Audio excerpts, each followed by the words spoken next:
जय हिंद दोस्तों। बचपन में हिंदी की मैंने बहुत सी कहावतें पढ़ी, मतलब काफ़ी सारी कहावतें पढ़ी।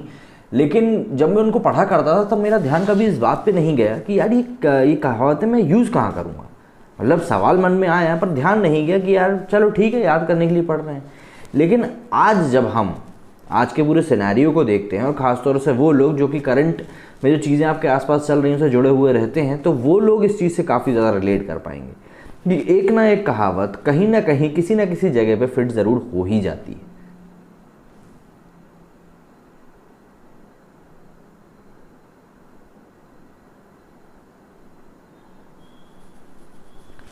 जैसे कि इस बात को ही ले लीजिए, खिसियाई बिल्ली खंबा नोचे।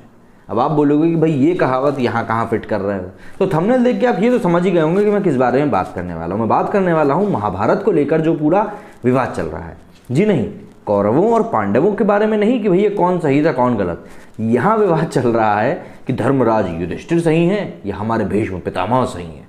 तो विवाद कुछ यूं चल रहा है कि कपिल शर्मा शो को लेकर पूरी कंट्रोवर्सी की शुरुआत हुई थी जब महाभारत में पूरी टीम जब कपिल शर्मा के शो में महाभारत की पूरी टीम को बुलाया गया था, लेकिन उस पूरी टीम के जो लीड कैरेक्टर्स थे उसमें से महाभारत में भीष्म पितामह का रोल करने वाले मुकेश खन्ना नदारद थे।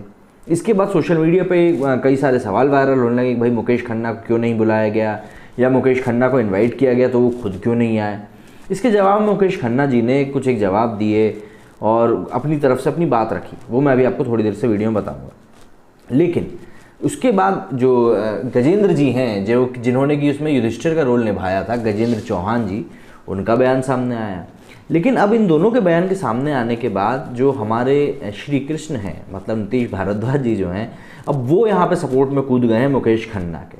उनका ये कहना है कि भाई मुकेश जी ने जो भी कुछ कहा है वो उनकी व्यक्तिगत राय है कपिल शर्मा शो के लिए। उन्होंने गजेंद्र चौहान को लेकर कोई भी तीखा टिप्पणी नहीं करी थी। तो इसीलिए अगर मुकेश खन्ना जी की टिप्पणी से किसी को परेशानी होनी चाहिए या किसी को कोई प्रतिक्रिया देनी चाहिए तो उसके लिए सही व्यक्ति सिर्फ एक ही है, वो है कपिल शर्मा, या फिर कपिल शर्मा की जो टीम उनके लिए जो काम कर रही है वो उसके लिए सबसे सही हो सकती है। लेकिन उसके लिए गजेंद्र जी कहीं से कहीं तक भी सही व्यक्ति नहीं है। और यहाँ पे गजेंद्र जी का यहाँ पे कपिल की तरफ से स्टेटमेंट देना वो भी कई हद तक गलत है। तो इसीलिए उन्होंने इस तरह से बातें कही। दूसरी तरफ उन्होंने ये भी कहा कि गजेंद्र जी ने जिस तरीके से मुकेश खन्ना के पूरे करियर के ऊपर उंगली उठा दी कि वो तो एक फ्लॉप एक्टर हैं, तो हमने ये भी देखा है कि गजेंद्र जी की जो फिल्म जर्नी थी वो कैसी रही, उनके पॉलिटिकल करियर कैसा रहा, और FTIA के जब वो चेयरमैन थे तब वो किस तरीके से विवादों में घिरे रहे, ये सभी ने देखा। मैं ज़रा आपको एग्जैक्ट बताता हूँ कि नीतीश जी ने आखिर क्या कहा है। नीतीश जी ने ये कहा है कि हम में से 5 जो शो के शीर्ष कलाकारों में से शामिल हैं उनमें मुकेश खन्ना और गजेंद्र चौहान के बीच जो चल रहा है वे सभी इस बात से बेहद दुखी हैं। मुझे ऐसा लगता है कि हर व्यक्ति को अपने विचार रखने का पूरा हक है। अगर मुकेश का कपिल शर्मा के शो को लेकर कोई मत है तो ये उनका निजी नज़रिया है और इस पर प्रतिक्रिया करने का अगर किसी को अधिकार है तो वो कपिल शर्मा और उनकी टीम को है। गजेंद्र क्यों कपिल की ओर से बात कर रहे हैं और इनके शो का बचाव कर रहे हैं, ये वही जाने। इसके ऊपर गजेंद्र चौहान जी ने मुकेश खन्ना ने जो जवाब, हाँ मुकेश खन्ना जी का आपको जवाब ज़रूर बता दूँ। मुकेश खन्ना जी ने कहा था कि मैं कपिल शर्मा के शो में इसलिए नहीं जाता क्योंकि मुझे एक फूहड़ता भरा हुआ शो लगता है जहाँ पे मर्दों को औरतों के कपड़े पहना के अजीबोगरीब हरकतें कराई जाती हैं और एक कोई व्यक्ति को जज के नाम पे बिठा दिया जाता है। कोई जज करने का काम नहीं करता, उसका काम होता है सिर्फ हर एक जोक पे ज़ोर ज़ोर से हा हा हा करके हंसना। तो मुझे इस शो पे जाना बिल्कुल भी पसंद नहीं है। और ख़ासतौर पर उन्होंने वहाँ पर जिक्र किया था भगवान श्री राम का रोल निभाने वाले गोविल जी से। उनके लिए कहना था कि उनसे भाई ये कहा गया कि जब भगवान राम किसी बीच पे बैठे हुए थे, मतलब आप किसी बीच पे बैठे हुए होंगे और आपके अंडरवियर दिखेगी तो आदमी कहेगा कि मैं भी वही अंडरवियर पहनता हूँ। ऐसा करके कुछ किस्सा उन्होंने सुनाया था। इसको लेकर उन्होंने काफ़ी विवाद भरी बात कही। उन्होंने कहा कि भाई मैं अगर उनकी जगह होता तो मैं चुप नहीं रह पाता, मैं कपिल को जवाब दे देता। तो इस तरह का सीन मेरे सामने क्रिएट ना हो, सिर्फ इसीलिए मैंने वहाँ जाने से मना कर दिया। अब उनका ये कहना था, यहाँ पर इन्होंने गजेंद्र जी का कहीं भी जिक्र नहीं किया था। लेकिन गजेंद्र जी, जिनको कि शायद मुझे ऐसा लगता है कि फटे में टांग डालने की आदत होगी, उन्होंने इसका जवाब देते हुए कहा कि मुकेश खन्ना को लेकर काफ़ी कुछ बातें चल रही हैं।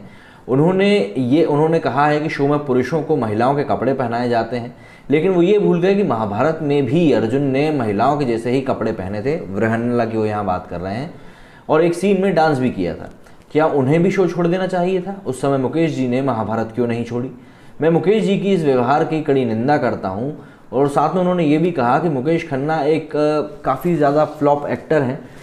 ये शो जो करोड़ों लोग पसंद कर रहे हैं, देख रहे हैं, अगर वो शो इनको पसंद नहीं आता है तो इसका मतलब कहीं ना कहीं ये है कि भाई अंगूर जो हैं वो खट्टे हैं। तो इस तरह से गजेंद्र जी ने अपनी प्रतिक्रिया दी थी। अब गजेंद्र जी का इतिहास अगर आपको नहीं पता है तो आप गूगल करके जान सकते हैं। और इनकी जो मूवीज़ हैं वो काफ़ी शानदार रहती थी। मैं ये कहूँगा कि बहुत अच्छी मूवीज़ करते थे, बड़े उम्दा एक्टर रहे हैं, काफ़ी सारी इनने मूवीज़ करी हैं। तो इनकी हिस्ट्री आपको पूरी की पूरी मिल जाएगी। अब यहाँ पे अंगूर खट्टे हैं या फिर लाइमलाइट का भूखा कौन है, ये भाई जनता अपने आप डिसाइड कर सकती है। लेकिन महाभारत की इस लड़ाई में ये शायद कभी किसी ने नहीं सोचा होगा कि कौरव और पांडवों को छोड़ के ये लड़ाई भीष्म पितामह और युधिष्ठिर के बीच में शुरू हो जाएगी। उस युधिष्ठिर और भीष्म पितामह के बीच में, जो कि एक दूसरे का आदर इतना करते थे कि बस पूछिए मत। और भगवान श्री कृष्ण को आके इस तरीके से भीष्म पितामह की साइड लेनी पड़ेगी, जो कि युधिष्ठिर को अपना भाई मानते थे।